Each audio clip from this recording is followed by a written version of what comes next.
Welcome students. In previous lecture we are seeing the early items of the classification. त्याच्यामध्ये आपण एलिमेंटचं classification metals आणि non metals मध्ये केलं, त्याचबरोबर मेटॅलॉइड्स मध्ये केलं. त्यानंतर पुढे आपण बघितलं Dobereiner's law of the triads and Newlands law of the octave. आता आपण हे जे पिरियडिक टेबल आहे, या पिरियडिक टेबलचं जे क्लासिफिकेशन किंवा पिरियडिक टेबल जसं डेव्हलपमेंट होत झाला, हे डेव्हलपमेंट होत असताना अनेक शास्त्रज्ञांनी त्याच्यामध्ये वर्क केलं. त्याची जी ब्रीफ हिस्ट्री आहे development of the periodic table हे आपण काय करतोय थोडक्यामध्ये बघतोय. त्यामध्ये आपण पहिला शास्त्रज्ञ जो बघणार आहे, त्या पहिल्या शास्त्रज्ञाचं नाव आहे विल्यम प्राउट. आणि विल्यम प्राउटनं जी थेरी मांडली त्याला काय म्हणलं जातं, युनिटरी थेरी असं म्हणलं जातं. ही जी विल्यम प्राउटची युनिटरी थेरी आहे तो त्यानं इन 1815 मध्ये मांडली, 1815 मध्ये मांडली. आणि तो त्याचं जे स्टेटमेंट आहे तो स्टेटमेंट काय म्हणतो, the atomic masses of all elements were the whole number and varied decidedly from the whole number if the hydrogen was considered as a basis of the all atomic masses. म्हणजे हा William Prout आपल्याला employ करतो all elements were made up of the hydrogen. William Prout म्हणतो की सगळ्या एलिमेंटचा असणारं atomic mass हा काय असतो, होल नंबर असतो, पूर्णांक असतो. आणि तो बदलत असताना तो पूर्णांकामध्येच बदलतो. आणि सगळे जे इलेमेंट आहेत ते इलेमेंट हायड्रोजन पासून तयार झालेले आहेत असं तो मानतो. फॉर एक्झाम्पल तो म्हणतो कॅल्शियम घेतलं, कॅल्शियम हा कशापासून तयार झालाय, कॅल्शियमचा एक ॲटम हा 20 हायड्रोजनच्या ॲटम पासून तयार झालेला आहे असं तो म्हणतो. परंतु त्याची ही थेरी रुल्ड आउट झाली, बाह्य झाली, कालबाह्य झाली. त्याचं कारण आपल्याकडे असे अनेक एलिमेंट आहेत की ज्याचा असणारं ॲटॉमिक मास हा फ्रॅक्शन नंबर आहे, अपूर्णांक आहे. फॉर एक्झाम्पल आपण बघितलं कॉपर, कॉपरचा ॲटॉमिक मास हे किती येतं, 63.5, 63.5 येतं. क्लोरीनचं आपण ॲटॉमिक मास घेतलं ते 35.5 येतं. हे काय आहे तर फ्रॅक्शन नंबर आहेत आणि त्यामुळं त्याची थेरी काय झाली, रुल्ड आउट झाली. आता तो म्हणतो की कॅल्शियमचा कॅल्शियमचा एक ॲटम हायड्रोजनच्या 40 ॲटम पासून तयार होतो. परंतु असं असत नाही. तर आपण असं म्हणू शकतो एका कॅल्शियम ॲटमचं मास हे काय असतं, हायड्रोजनच्या 40 ॲटम एवढं असतं. आणि अशा पद्धतीनं त्याची जी असणारी जी थेरी आहे ती रुल्ड आउट झाली किंवा ती कालबाह्य झाली. त्यानंतर आपण बघितलं की 1817 मध्ये 1817 मध्ये डोबेराइनचं काय केलं, classified into element into triads. डोबेराइननं हे जे इलेमेंट्स आहेत ते इलेमेंटचं ट्रायडमध्ये क्लासिफिकेशन करण्याचं काम केलं. आणि मग ते आपण डिटेलमध्ये डोबेराइन्स लॉ ऑफ ट्रायड्स बघितलेले, त्याचे एक्झाम्पल बघितलेले आहे. त्यानंतर इन 1854 1854 मध्ये जर बघितलं तर त्याच्यामध्ये जे.पी. कुक नावाचा एक शास्त्रज्ञ आला आणि त्याने इलेमेंटचं क्लासिफिकेशन केलं. त्यानं इलेमेंटचं क्लासिफिकेशन करताना त्यानं काय केलं, ज्या इलेमेंटच्या फिजिकल आणि केमिकल प्रॉपर्टी सारख्या आहेत अशा इलेमेंटचं क्लासिफिकेशन त्यानं एका ग्रुपमध्ये केलं, त्यानं सेरीज नाव असं दिलं. आणि मग त्याची जी थेरी आहे त्याला काय म्हणलं जातं, कुक्स होमोलोगस थेरी. म्हणजे सारखे गुणधर्म असणारे इलेमेंटचे त्यानं ग्रुप तयार केले आणि त्याच्यामध्ये त्यानं त्याचं क्लासिफिकेशन केल्यानंतर त्याला असं आढळून आलं, the elements present in the homologous series have the similar physical and chemical property, but its atomic mass changes in the fashion.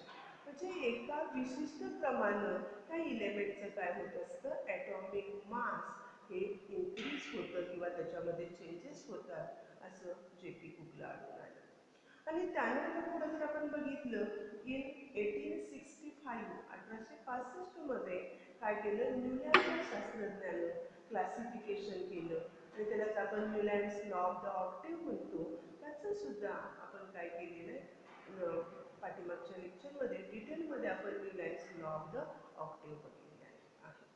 त्यानंतर पुढचा जो शास्त्रज्ञ आला त्याला म्हणलं जातं लॉथरमियर तो शास्त्रज्ञ आहे आणि त्याची जी थेरी आहे त्याला म्हणलं जातं लॉथरमियर्स अरेंजमेंट ऑफ इलेमेंट्स. ह्या लॉथरमियरनं काय केलं, अनेक जे इलेमेंट्स आहेत त्या इलेमेंटच्या फिजिकल आणि केमिकल प्रॉपर्टीचा त्यानं स्टडी केला. त्याने काय केलं, अनेक प्रॉपर्टीचा स्टडी केला, त्याची डेन्सिटी अभ्यासली, इलेक्ट्रिक कंडक्टन्स अभ्यासलं, त्याचबरोबर त्यांना ॲटॉमिक व्हॉल्यूम अभ्यासली. अशा अनेक त्यानं प्रॉपर्टी काय केल्या, अभ्यासल्या आणि त्याचे त्यानं प्लॉट काढले. त्याच्या प्रॉपर्टीच्या व्हॅल्यू आहेत against the atomic mass of the element. अशा पद्धतीनं त्यानं त्याचं काय केलं, क्लासिफिकेशन केलं. आणि ह्याचीच त्याची स्टडी आहे. त्या स्टडीच्या अभ्यासानुसार त्यानं काय केलं, हे जे इलेमेंट्स आहेत त्या इलेमेंटचं क्लासिफिकेशन त्यानं पिरियडिक फॉर्ममध्ये, म्हणजे जसं मेंडेलिव्हनं पिरियडिक फॉर्ममध्ये क्लासिफिकेशन केलं, त्याच्या रिसेम्बलन्स त्याच्या सारख्याच पद्धतीनं ह्या काय केलं, लॉथरमियरनं ह्या इलेमेंटचं क्लासिफिकेशन केलं. त्यानं सुद्धा 1869मध्ये हे क्लासिफिकेशन केलं. परंतु हा जो असणारा लॉथरमियर आहे, त्या लॉथरमियरचं जे क्लासिफिकेशन आहे ते क्लासिफिकेशन फेमस झालं नाही. It is famous for the atomic volume curve. तो फक्त ॲटॉमिक व्हॉल्यूम कर्व यासाठीच फेमस आहे. त्याचं जे क्लासिफिकेशन ऑफ इलेमेंट्स आहे ते फेमस झालं नाही. आणि मग हे जे क्लासिफिकेशन आहे, ह्या क्लासिफिकेशनमध्ये जे रिमार्केबल किंवा जे आपण म्हणतो व्हॅल्युएबल वर्क जे केलं, मिनिंगफुल वर्क कोणी केलं असेल, तर मिनिंगफुल वर्क करण्याचं काम ह्या मेंडेलिव्ह या शास्त्रज्ञाने केलं. हा जो मेंडेलिव्ह आहे हा काय रशियन शास्त्रज्ञ आहे आणि त्याचं नाव आहे डिमित्री मेंडेलिव्ह. आणि मग त्यानं काय केलं, तर ह्या मेंडेलिव्हनं त्या काळी माहीत असणारे जे 63 इलेमेंट्स आहेत, त्या 63 इलेमेंटचा काय केला, अभ्यास केला, त्याच्या प्रॉपर्टीचा अभ्यास केला आणि त्याच्या ॲटॉमिक मासनुसार त्यानं त्याच्यानुसार काय केलं, ॲटॉमिक टेबल तयार केलं. आता हा ॲटॉमिक टेबल तयार करण्यापूर्वी त्यांनी काय केलं, तर ह्याच्या लॉथरमियरनं ज्या प्रॉपर्टीचा अभ्यास केला होता त्याच्यापेक्षा अनेक प्रॉपर्टीचा लार्जर स्केल, ब्रॉड स्केलवरती त्यानं काय केलं, प्रॉपर्टीचा अभ्यास केला. आणि मग त्या अभ्यास केल्यानंतर त्यानं काय केलं, त्याच्यावर एक जनरलायझेशन काढलं किंवा त्याचं एक स्टेटमेंट काढलं. आणि त्यानं जे स्टेटमेंट काढलं त्या स्टेटमेंटलाच काय म्हटलं जातं, मेंडेलिव्हज पिरियडिक लॉ असं म्हटलं जातं. आणि मग हा जो मेंडेलिव्हचा पिरियडिक टेबल आहे, तो Mendeleev periodic table is based on the Mendeleev periodic law. तो पिरियडिक लॉ पहिल्यांदा त्यानं मांडला आणि त्यानंतर मेंडेलिव्हनं काय केलं, पिरियडिक टेबल डेव्हलप केला. काय सांगतो मेंडेलिव्ह पिरियडिक लॉ, तर त्याचं स्टेटमेंट सुद्धा तुम्हाला परीक्षेमध्ये विचारलं जाऊ शकतं. 10वीमध्ये तुम्ही शिकलेलं आहे, ते तुम्हाला आलं पाहिजे. आणि तो लॉचं स्टेटमेंट असं आहे, the physical and chemical properties of elements are the periodic function of their atomic masses.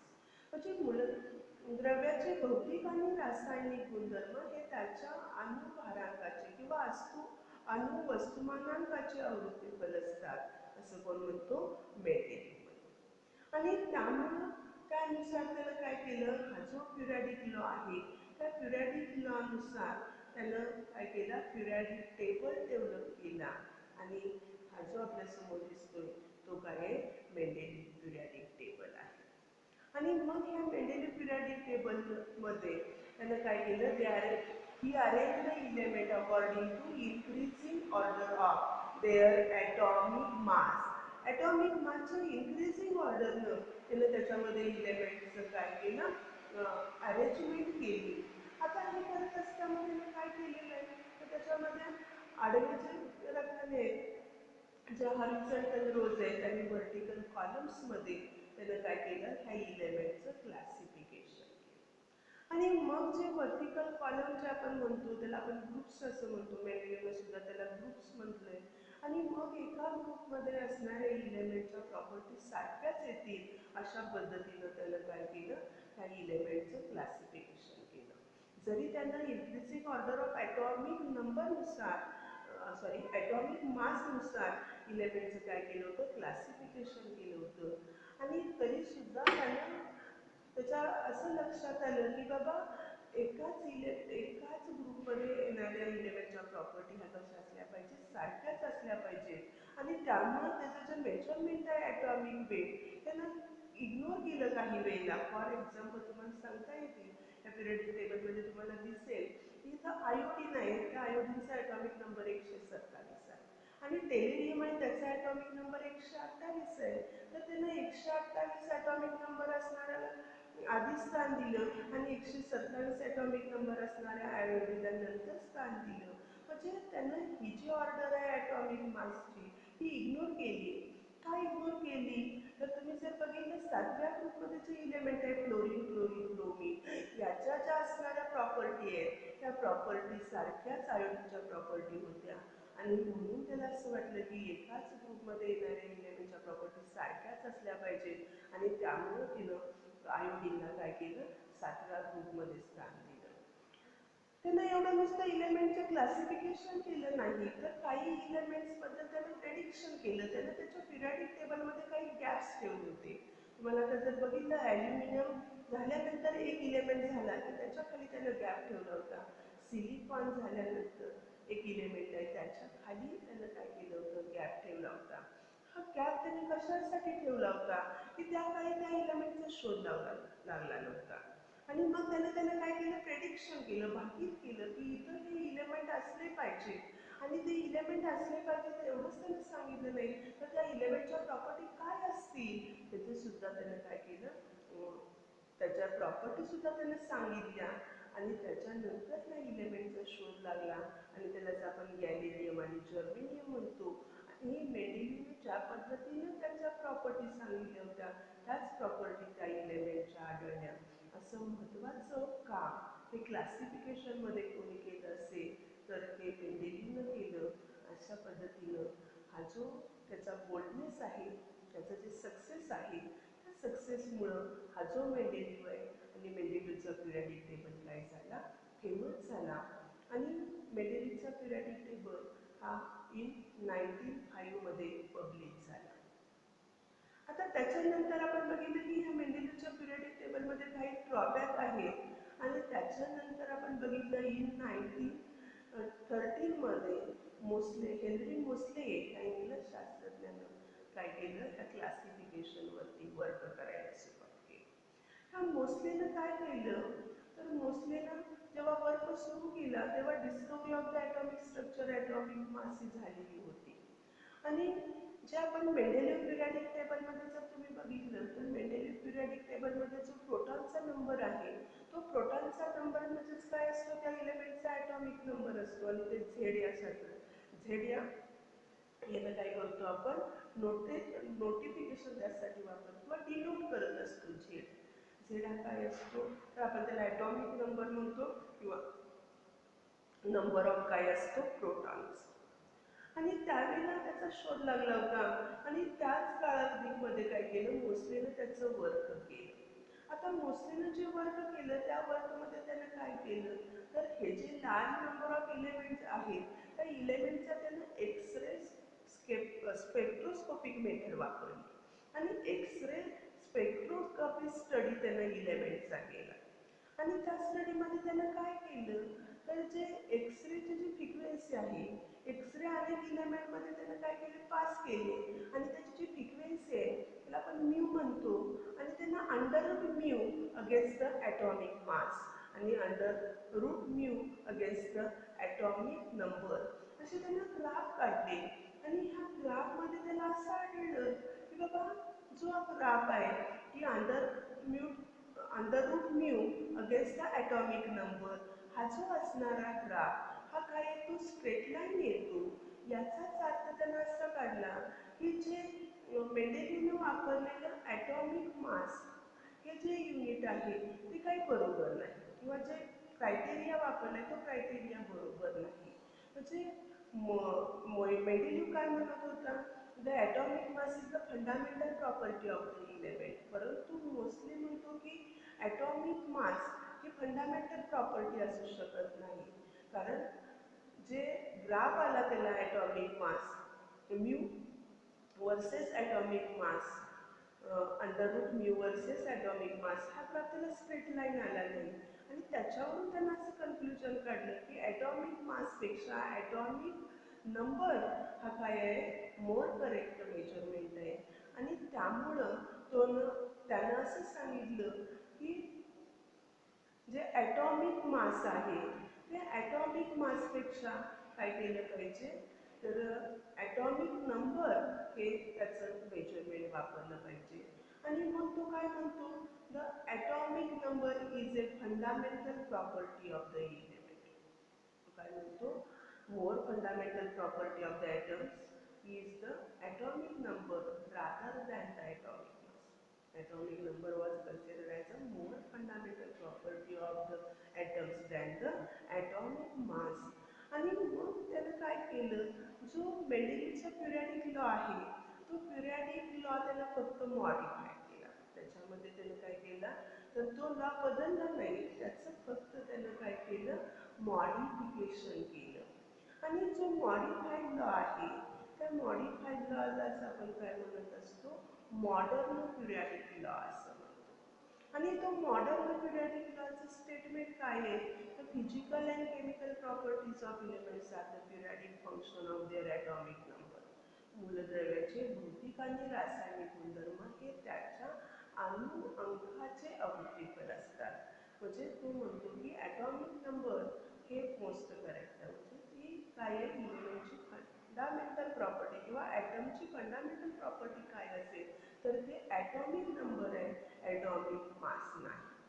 आणि मग हा पिरियडिक लॉ वापरून त्यानं काय केलं, इलेमेंटचं क्लासिफिकेशन केलं. ते क्लासिफिकेशन त्यानं त्याच्या पिरियडिक टेबलमध्ये केलं. त्यालाच आपण मॉडर्न पिरियडिक टेबल किंवा त्यालाच आपण काय म्हणतो, long form of the periodic table असं म्हणतो. आणि मग इथं तुमच्या समोर दिसतोय तो मॉडर्न पिरियडिक टेबल आहे किंवा long form of the periodic table आहे. की ह्या मॉडर्न पिरियडिक टेबलमध्ये मोस्टलीनं काय केलं, तर हे जे क्लासिफिकेशन केलं किंवा हे जे इलेमेंट अरेंज केले, they are arranged according to increasing order of their atomic number. मूलद्रव्याच्या चढत्या अनुक्रमांकानुसार ह्या पिरियडिक टेबलमध्ये त्यानं काय केलं, इलेमेंटचं क्लासिफिकेशन केलं किंवा इलेमेंटची अरेंजमेंट केली. आता हे जो पिरियडिक टेबल आपण बघितला, त्या पिरियडिक टेबलमध्ये त्यानं जे इलेमेंटचं क्लासिफिकेशन केले त्याचं स्ट्रक्चर कसं आहे ह्या मॉडर्न पिरियडिक टेबलचं. तिला long form of the periodic table असं म्हणतात किंवा दीर्घ श्रेणी आवर्त श्रेणी मराठीमध्ये म्हणतात, की जी आपण काय करत असतो आता सध्या हा जो असणारा मोस्टलीच पिरियडिक टेबल आपण वापरत असतो. आणि मग तुम्हाला इथं लक्षात येईल, हा जो पिरियडिक टेबल आहे त्या पिरियडिक टेबलमध्ये काय आहे तर हॉरिझॉन्टल रोज आहेत आणि व्हर्टिकल कॉलम्स आहेत. म्हणजे हॉरिझॉन्टल म्हणजे आडवे आडवे रोज आहेत आणि व्हर्टिकल कॉलम उभे स्तंभ आहेत. आणि मग हे आडवे रोज, हॉरिझॉन्टल रोज आणि व्हर्टिकल कॉलम याच्यापासून काय तयार होतात, बॉक्सेस तयार होत आहेत तिथं. आणि ह्या बॉक्समध्ये ह्या मेंडेलीनं काय केलं, इलेमेंटची अरेंजमेंट केली. आता ह्याच्यामध्ये जर तुम्ही बघितलं जे हॉरिझॉन्टल रोज आहे त्यालाच आपण काय म्हणतो, पिरियड्स असं म्हणतो. हॉरिझॉन्टल रोज काय म्हणतो त्याला आपण पिरियड्स म्हणतो. आणि जे मेंडेलीनं त्याच्या पिरियड टेबलमध्ये त्याला सेरीज असं नाव दिलं होतं. आणि व्हर्टिकल कॉलम्स आहेत त्याला आपण काय म्हणतो, ग्रुप्स म्हणतो. आणि मेंडेलीनं सुद्धा त्याला काय ग्रुपचंच असं नाव दिलं होतं. आणि मग आपल्याला काय करायचं आहे, structure of modern periodic table बघायचं आहे. आणि मग structure of modern periodic table सांगत असताना तुम्हाला पहिल्यांदा पिरियड्स सांगावं लागेल, पिरियड्स म्हणजे काय आणि ग्रुप्स म्हणजे काय सांगावं लागेल. आणि मग त्याच्यामध्ये तुम्ही सांगणार की the horizontal rows in the modern periodic table are called as a periods. त्याची डेफिनेशन तुम्ही असं सांगू शकता, horizontal rows in the modern periodic table are called periods and the vertical column in the modern periodic table are called as groups. आता जर तुम्ही बघितलं हे जे मॉडर्न पिरियडिक टेबल आहे त्याच्यामध्ये काय 7 पिरियड्स आहेत, 7 पिरियड्स आहेत. They are numbered from 1 to 7, 1 पासून 7 पर्यंत त्याला काय केलेलं आहे, नंबर दिलेला आहे. आणि देर आर 18 ग्रुप्स, त्याच्यामध्ये 18 काय ग्रुप्स आहेत आणि त्याला नंबर दिलेला आहे फ्रॉम 1 to 18, 1 ते 7 हे पिरियड्स आहेत. म्हणजे 7 पिरियड्स आहेत आणि 1 ते 18 ग्रुप्स आहेत, म्हणजे 18 ग्रुप्स हे कशामध्ये मॉडर्न पिरियडिक टेबलमध्ये आहे. परत आपण एकदा हा मॉडर्न पिरियडिक टेबल तुमच्यासमोर ठेवते मी. परत तुम्ही आपण हा मॉडर्न पिरियडिक टेबल काय करतोय, बघतोय. आणि आणि मग ह्या मॉडर्न पिरियडिक टेबलमध्ये तुमच्या लक्षात येईल की इथं काय आहे 7, त्याच्यामध्ये तुम्हाला दिसतील की 7 काय आहेत पिरियड्स आहेत आणि त्याच्यामध्ये असणारे ग्रुप्स काय आहेत 18 ग्रुप्स आहेत. आता त्याच्यामध्ये जर तुम्ही बघितलं की पहिल्या आणि दुसऱ्या ग्रुपमध्ये जे इलेमेंट्स आहेत आणि 13 ते 17 या ग्रुपमध्ये जे इलेमेंट्स आहेत त्या इलेमेंट्सला काय म्हणलं जातं नॉर्मल इलेमेंट्स किंवा रिप्रेझेंटेटिव्ह इलेमेंट्स. पहिल्या दुसऱ्या 13 ते 17 या ग्रुपमध्ये जे इलेमेंट्स आहेत त्या इलेमेंट्सला काय म्हणलं जातं नॉर्मल इलेमेंट्स किंवा रिप्रेझेंटेटिव्ह इलेमेंट्स. त्यांना आपण सामान्य मूलद्रव्य असं सुद्धा म्हणू शकतो. त्यांना आपण काय म्हणणार आहे सामान्य मूलद्रव्य किंवा रिप्रेझेंटेटिव्ह इलेमेंट्स म्हणजे प्रतिनिधित्व मूलद्रव्य. त्या त्या ग्रुपचं ते इलेमेंट काय करतात प्रतिनिधित्व करतात म्हणून त्याला काय म्हणलं जातं प्रतिनिधित्व इलेमेंट्स. म्हणजे तुमच्या लक्षात आलं पाहिजे पहिल्या ग्रुपमध्ये दुसऱ्या ग्रुपमध्ये आणि 13 ते 17 first to second and 13 to 17 the element present in first and second 13 to 17 group elements are called as normal elements or representative elements. आता जे 18th ग्रुप आहे 18वा ग्रुप आहे त्याच्यामध्ये जे इलेमेंट्स आहेत त्याला काय म्हटलं जातं नोबेल गॅसेस किंवा इनर्ट गॅसेस. नोबेल म्हणजे राजवायू आपण असं त्याला म्हणतो किंवा इनर्ट गॅसेस हे गॅसेस फॉर्ममध्ये असतात. इनर्ट ते जे इलेमेंट्स आहेत त्याच्यामध्ये हेलियम बघितलं तर त्याच्यात काय असतं आउटर मोस्ट सेलमध्ये 2 इलेक्ट्रॉन असतात म्हणजे तिथं डुप्लेट कंप्लीट झालेलं असतं आणि राहिलेले जे इलेमेंट्स आहेत त्याच्या आउटर मोस्ट सेलमध्ये 8 इलेमेंट्स असतात म्हणजे ऑक्टेट कंप्लीट झालेलं असतं आणि त्यामुळे हे जे इलेमेंट आहे केमिकल रिॲक्शनमध्ये भाग घेत नाही आणि त्यामुळे आपण त्याला काय म्हणत असतो इनर्ट गॅसेस किंवा नोबेल गॅसेस असं म्हणतो.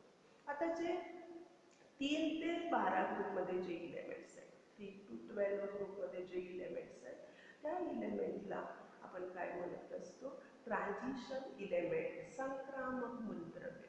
त्याला आपण काय म्हणतो ट्रान्झिशन इलेमेंट्स. आता आपण बघितलं की पिरियडिक टेबलमध्ये पहिल्या आणि दुसऱ्या ग्रुपमध्ये जे काय असतात मेटल असतात आणि 13 ते 17 मध्ये काय असतात नॉन मेटल असतात आणि ह्या प्रॉपर्टी काय करतात जर आपण बघितलं ट्रान्सफर केले जातात. ह्या प्रॉपर्टी काय केल्या जातात फर्स्ट टू ग्रुपपासून इकडं 13 to 17 ग्रुपमध्ये ट्रान्सफर करण्याचं काम हे इलेमेंट करतात. संक्रमण करण्याचं काम इलेमेंट करतात. म्हणून हे जे इलेमेंट्स आहेत ते इलेमेंट काय आहेत तर 3 ते 12 ग्रुपमध्ये जे इलेमेंट्स आहेत त्याला आपण काय म्हणत असतो ट्रान्झिशन इलेमेंट्स असं म्हणतो. आता जर बघितलं पिरियडिक टेबलच्या बॉटमला खालच्या साईडला तिथं तुम्हाला 2 सेरीज दिसतात. पहिली जी सेरीज आहे त्याला लॅन्थेनाइट सेरीज असं म्हणलं जातं आणि दुसरी सेरीज आहे त्याला ॲक्टिनाइट सेरीज म्हणलं जातं. पिरियडिक टेबलच्या बॉटमला 2 सेरीजमध्ये प्रत्येक सेरीजमध्ये काय असतात 14 इलेमेंट 14 इलेमेंट्स असतात. अशा 14 इलेमेंटच्या 2 सेरीज आहेत. पहिल्या सेरीजमधले इलेमेंट लॅन्थॅनम नंतर असते त्याला लॅन्थॅनाइट सेरीज असं म्हणतो आणि दुसरी सेरीज ॲक्टिनम नंतर असते त्याला ॲक्टिनाइट्स असं आपण म्हणतो. अशा पद्धतीनं हे काय आहे जे इलेमेंट्स आहेत त्या इलेमेंटला आपण काय म्हणत असतो इनर ट्रान्झिशन इलेमेंट. आता जर आपण बघितलं लॅन्थेनाइट सिरीजमधल्या इलेमेंटची पोझिशन कुठं असते तर ती 6व्या पिरियडमध्ये आणि 3ऱ्या ग्रुपमध्ये असते आणि ॲक्टिनाइट सिरीजमधल्या इलेमेंटची पोझिशन कुठं असते तर ती 7व्या पिरियडमध्ये आणि 3ऱ्या ग्रुपमध्ये असते. हे जे ट्रान्झिशन इलेमेंट्स आहेत त्याच्या आतल्या बाजूला हे इलेमेंट्स असतात म्हणून आपण त्याला काय म्हणत असतो इनर ट्रान्झिशन इलेमेंट्स असं म्हणतो. आणि हे जे त्याला मराठीमध्ये आपण आंतरसंक्रामक मूलद्रव्य असं म्हणतो. हे जे इलेमेंट्स आहेत ते मेटल फॉर्ममध्ये असतात त्यामुळे त्याला इनर ट्रान्झिशन मेटल सुद्धा आपण म्हणतो किंवा त्याला रेअर अर्थ मेटल्स असं म्हणतात. की हे जे इलेमेंट्स आहेत हे अर्थक्रस्टमध्ये आपल्याला दुर्मिळ असतात म्हणून त्याला रेअर अर्थ मेटल्स असंही काय केलं जातं म्हणलं जातं. अशा पद्धतीनं तुम्हाला हे जे पिरियडिक टेबल आहे त्या पिरियडिक टेबलचं स्ट्रक्चर सांगता येईल.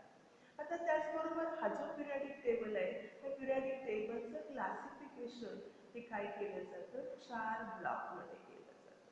त्या चार ब्लॉकमध्ये जर आपण बघितले पहिल्या आणि दुसऱ्या ग्रुपमध्ये जे इलेमेंट्स असतात त्याला एस ब्लॉक आपण म्हणतोय. 13 ते 18 ग्रुपमध्ये जे इलेमेंट्स आहेत त्याला आपण पी ब्लॉक इलेमेंट्स म्हणतोय. 3 ते 12 ग्रुपमध्ये जे इलेमेंट्स आहेत त्याला आपण टी ब्लॉक इलेमेंट्स म्हणतोय. आणि जी बॉटमला जी लॅन्थेनाइड आणि ॲक्टिनाइड सिरीजमध्ये जे इलेमेंट्स आहेत त्या इलेमेंटला आपण काय म्हणत असतो तर एफ ब्लॉक इलेमेंट्स म्हणतो. अशा पद्धतीनं आपण जर बघितलं overall shape of modern periodic table shows that it is divided into 4 blocks. म्हणजे हा जो पिरियडिक टेबल आहे त्याचं जे डिवायडेशन आहे किंवा त्याचं क्लासिफिकेशन हे 4 ब्लॉकमध्ये केलेलं आहे. त्या 4 ब्लॉकमध्ये 2 ग्रुप्स ऑन द लेफ्ट साईडचे पहिले ते जे 2 ग्रुप आहेत पहिला ग्रुप आणि दुसरा ग्रुप आहे त्याच्यामध्ये एस ब्लॉक इलेमेंट्स असतात. 6 ग्रुप ऑन दी राईट साईडला कॉन्स्टिट्यूट द पी ब्लॉक म्हणजे 13 ते 18 हे जे असणारे ग्रुप आहे त्याच्यामध्ये काय असतात पी ब्लॉक इलेमेंट्स असतात. 10 ग्रुप्स इन द सेंटर म्हणजे सेंटरला 3 ते 12 हे जे 10 ग्रुप्स आहेत त्याच्यामध्ये टी ब्लॉक इलेमेंट्स असतात आणि 2 series of the bottom constitute the F block. म्हणजे बॉटमला असणाऱ्या 2 सेरीज आहेत त्या सिरीजमध्ये काय असतात एफ ब्लॉक इलेमेंट्स असतात. अशा पद्धतीनं हा जो मॉडर्न पिरियडिक टेबल आहे त्या मॉडर्न पिरियडिक टेबलचं काय आहे स्ट्रक्चर आहे. आज आपण मॉडर्न पिरियडिक टेबल